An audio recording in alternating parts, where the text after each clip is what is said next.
Hello from Merit's kitchen. Let's cook off akwu palm fruit soup while I tell you a story. A catastrophic climb in the Andes. In 1985, two young British climbers, Joe Simpson and Simon Yates, set out to conquer Sierra Grande, a remote and dangerous peak in the Peruvian Andes.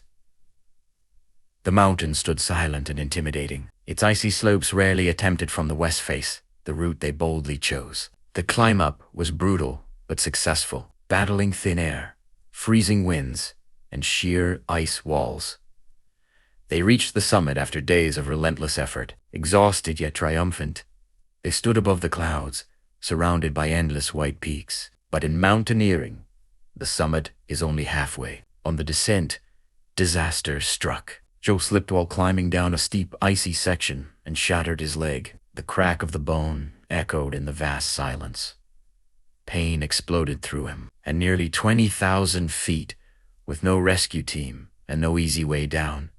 A broken leg was almost always a death sentence. Simon refused to abandon his friend. 4 days, Simon lowered Joe down the mountain using ropes, inch by agonizing inch. Joe endured unbearable pain as he was gradually lowered over cliffs and crevasses. They worked as a team, Simon, anchoring, Joe hopping painfully on one leg when possible. Then came the storm. Blinded by snow and darkness, Simon lowered Joe over what he thought was solid ground. Instead, Joe disappeared over the edge of a hidden ice cliff and was left dangling in midair above a deep crevasse.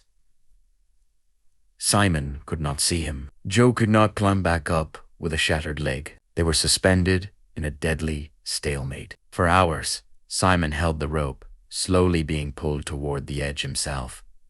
If he let go, Joe would fall. If he didn't, both would die. With frostbite creeping in and no strength left, Simon made the unthinkable decision. He cut the rope. Joe plunged into the darkness. He fell deep into a crevasse, smashing into the icy walls before landing on a snow bridge far below. Miraculously, he was alive, alone in freezing darkness, with a broken leg and almost no food. Joe faced a terrifying reality. No one was coming. Instead of surrendering, he made a decision that would define his life.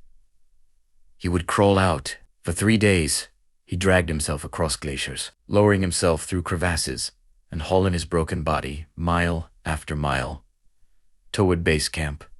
He hallucinated from dehydration. Every movement was agony. He survived minute by minute, focusing only on the next small distance. Meanwhile, Simon, believing Joe dead, had descended to base camp, devastated and grieving. On the third night, as Simon prepared to leave the mountain, he heard something impossible, a faint voice calling from the darkness. Joe had crawled back. Against all odds, he survived one of the most extraordinary mountaineering accidents in history. The Andes tested both courage and endurance. If you love this story, please like, subscribe to my YouTube channel, and share. Thank you.